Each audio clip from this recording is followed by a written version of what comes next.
শিক্ষামন্ত্রী, আপনি যাদেরকে ফার্মের মুরগি বলছেন, এই ফার্মের মুরগিরা রাস্তায় এসেছে বলে আজকে শিক্ষামন্ত্রী হয়েছেন। এই ফার্মের মুরগিরা রাস্তায় নেমে এসছে বলেই শিলং থেকে এসে সংবিধান বিশেষজ্ঞ হয়েছে।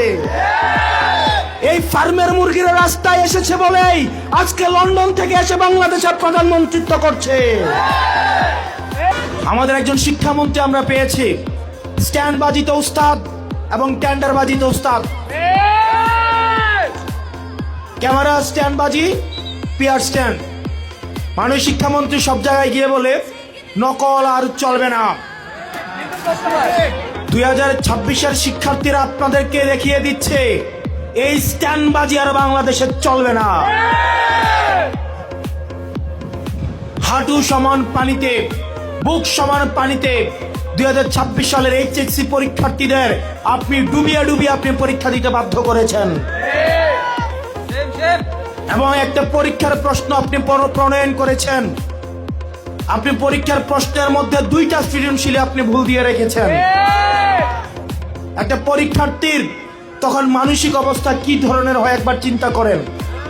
সে যখন দেখে প্রশ্নপত্রে ভুল, সে যখন নিজে চেষ্টা করে পরীক্ষায় উত্তর মিলানো, পরীক্ষা দিয়ে এসে হয়তো বুঝতে পারে প্রশ্নপত্রে ভুল, সে যখন উত্তর মিলাতে পারে না, তখন পরীক্ষার মধ্যে কি ধরনের মানসিক অবস্থা তৈরি হয় একবার চিন্তা করেন। আপনারা একবার দুঃখ প্রকাশের প্রয়োজন বোধ করলেন না, বরং এই শিক্ষার্থীদেরকে আপনারা বলছেন মাদকাসক্ত।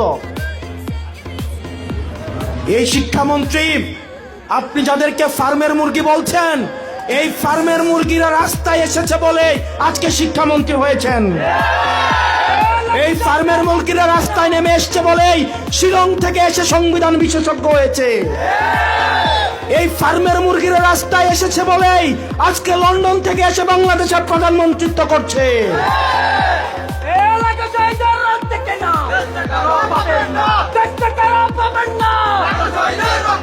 শিক্ষামন্ত্রীকে বলবো, শিক্ষার্থীরা গিনিপিগ নয়।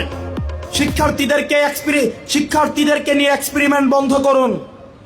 কিছুদিন পর পর একটা জিনিস ইচ্ছা হয়, আপনারা সেটা তাদের উপরে চাপিয়ে দেন, শিক্ষার্থীদের উপরে চাপিয়ে দেন। এই শিক্ষার্থীদের আপনাদের এক্সপেরিমেন্টাল টুল না, যে যখন ইচ্ছে তাদেরকে নিয়ে এক্সপেরিমেন্ট করবেন, এক্সপেরিমেন্ট ফেল করলে আবার সে এক্সপেরিমেন্ট তুলে নেবেন। কারণ আপনাদের সন্তানরা দেশে পড়াশোনা করে না, আপনাদের সন্তানরে আপনারা বিদেশে রেখে পড়াশোনা করান। পরের সন্তানদেরকে রাস্তায় রেখে রাজনীতি করাবেন, পরের সন্তানের ভবিষ্যৎকে নষ্ট করবেন, পরের সন্তানদেরকে নিয়ে এক্সপেরিমেন্ট করবেন। এই বাংলাদেশ নিয়ে এক্সপেরিমেন্ট আর আমরা আপনাদেরকে করতে দিব না। 2026 সালের এইচএসসি পরীক্ষার্থীদের প্রতি সংবেদনশীল আচরণ করার অনুরোধ করব। না হয় এই শিক্ষার্থীরা যদি রাস্তায় নেমে দৃঢ় অবস্থান নেয়, আপনার পাটাতন যে শক্ত না, এই অর্ধবেলা আন্দোলনেই সেটা বোঝা গিয়েছে।